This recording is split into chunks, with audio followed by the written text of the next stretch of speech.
Bonjour téléspectateurs de Business 24 Africa et bienvenue à votre émission L'invité de l'économie.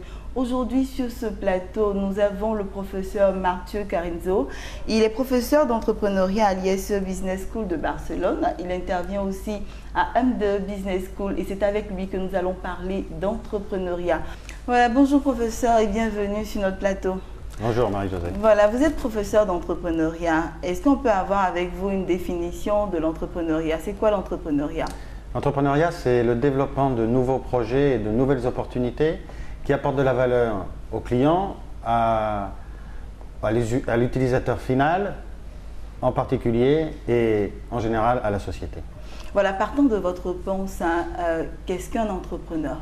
Un entrepreneur ou une entrepreneuse, c'est une personne qui est capable d'identifier une opportunité, de la valider et ensuite de structurer une équipe qui va lui permettre de l'apporter à ses clients ou à ses utilisateurs et par là même de créer une entité économique qui va générer des bénéfices pour la société en général, mais aussi pour ses clients, pour lui ou pour elle en tant qu'entrepreneur et aussi pour ses investisseurs.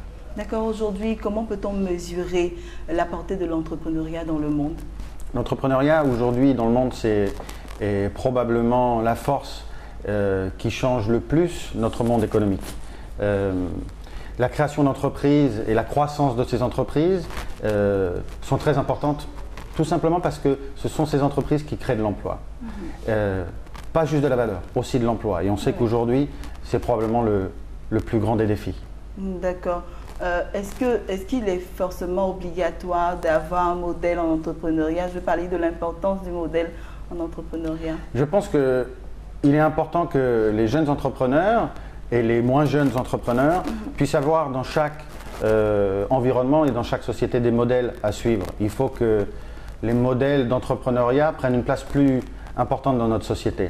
On n'ait pas des modèles qui se limitent uniquement je dirais aux gens qui travaillent à la télévision, aux footballeurs et aux acteurs, mais aussi aux entrepreneurs, aux entrepreneuses qui apportent à notre société de nouvelles idées. D'accord. Professeur, dans nos pays, on va parler de l'Afrique, que vous connaissez un peu, n'est-ce pas? Voilà.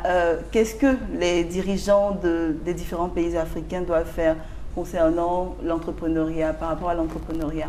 Ils doivent, dans un premier temps, leur donner un maximum de liberté. Les entrepreneurs et les entrepreneuses ont besoin d'un environnement qui soit facile pour eux pour développer de nouvelles idées. On doit pouvoir créer une entreprise rapidement, que ça ne coûte pas une fortune et qu'il y ait un environnement fiscal et un environnement légal qui permettent à un maximum de personnes de créer leur propre entreprise. D'accord. L'apport de l'entrepreneuriat dans le développement des pays africains? Il est primordial. L'entrepreneuriat, ça veut dire la légalité, ça veut dire la liberté et ça veut dire aussi l'éducation. Donc l'une des choses importantes qui vont permettre à l'Afrique et à la Côte d'Ivoire de se développer sera le développement de l'entrepreneuriat. J'en suis persuadé. D'accord. Parlons un peu des instruments qu'on peut mettre en place pour mieux, de mieux promouvoir l'entrepreneuriat. Quelques instruments. Je pense que le premier instrument, c'est la communication. Et c'est le genre de choses qu'on est en train de faire en ce moment, de communiquer sur l'entrepreneuriat. C'est très important. Maintenant, de manière spécifique, qu'est-ce que peut faire le gouvernement? Il peut, faire en sorte qu'on puisse créer une entreprise à un coût très faible, qu'il n'y ait pas 10 démarches à faire pour créer cette entreprise, et ensuite que d'une certaine manière, on pousse le travail formel, parce que ce qui tue l'entrepreneuriat aujourd'hui en Afrique, en particulier en Afrique subsaharienne, c'est la compétition de l'informel. Tant que l'informel sera très fort et très présent, il sera très difficile de développer un mouvement entrepreneuriat efficace. D'accord. On a tendance à voir que les entrepreneurs sont beaucoup freinés dans leur élan par rapport à la question du financement. Quelle est la valeur de l'argent dans l'entrepreneuriat? Je pense que l'argent, c'est pas le premier point important. Le premier point important, c'est d'identifier une opportunité qui ait de la valeur et qui apporte quelque chose à ses clients potentiels.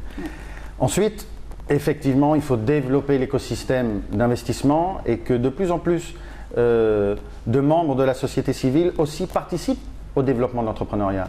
Que chacun puisse financer, aider les entrepreneurs à commencer. Et ensuite, il faudra intégrer dans toute cette réflexion un certain nombre d'outils publics qui puissent participer à cette croissance. Donc il faut que le financement ne se limite pas en général aux grosses entreprises, mais soit aussi adapté aux entreprises plus petites.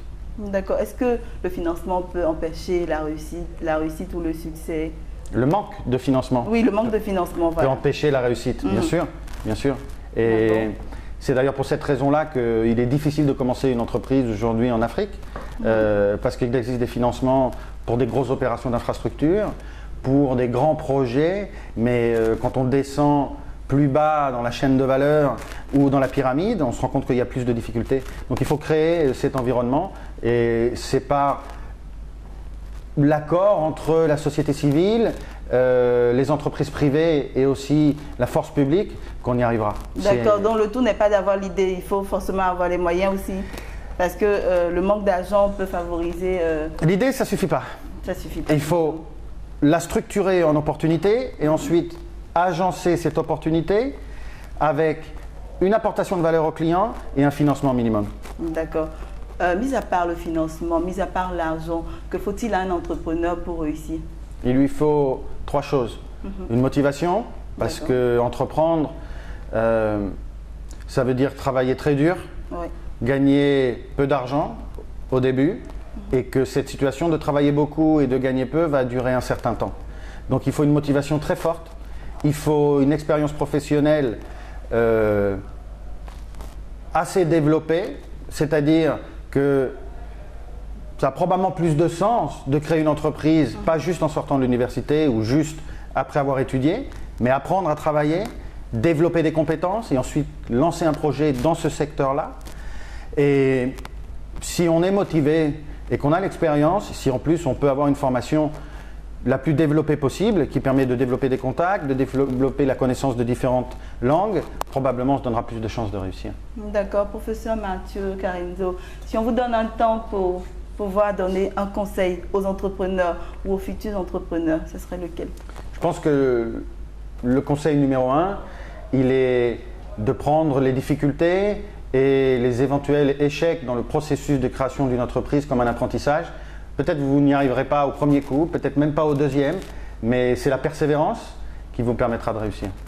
Voilà, merci professeur d'être passé sur notre plateau. Je vous dis à très bientôt pour une autre émission. Merci beaucoup. Voilà, chers téléspectateurs, c'est ici que nous refermons cette émission. C'était l'invité de l'économie avec le professeur Mathieu Carinzo. Je rappelle qu'il est professeur d'entrepreneuriat à l'IS Business School de Barcelone. Il intervient aussi à M2 Business School. Voilà, et c'est avec lui que nous avions parlé tout à l'heure d'entrepreneuriat. Je vous dis à très bientôt sur la même chaîne Business 24 Africa.